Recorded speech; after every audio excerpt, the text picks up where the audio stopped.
पासून वाचतो.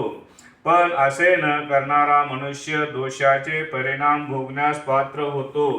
वास्तविकपणे अन्न, धान्य आणि भाजीपाला हे खाण्यास योग्य पदार्थ आहे.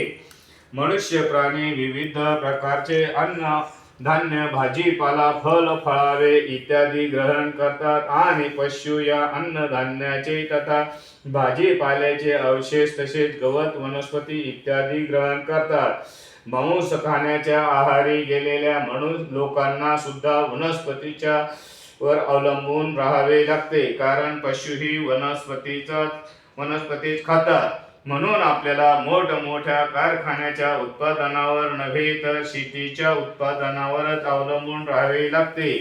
शेतीचे उत्पादन हे पुरेशा प्रमाणात पाऊस झाल्यामुळे होते.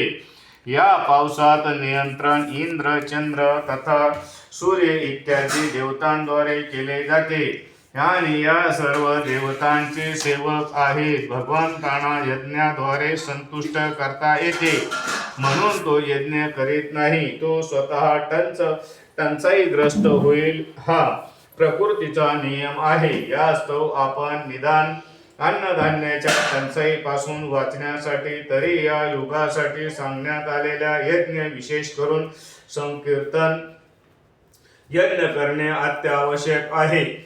वेदामध्ये नियत कर्म सांगण्यात आले आहेत आणि वेद साक्षात पुरुषोत्तम श्री भगवान यांच्यापासून प्रकट झाले आहे. म्हणून सर्वव्यापी ब्रह्मतत्व हे यज्ञ कर्मात शाश्वतरित्या स्थित झाले आहे.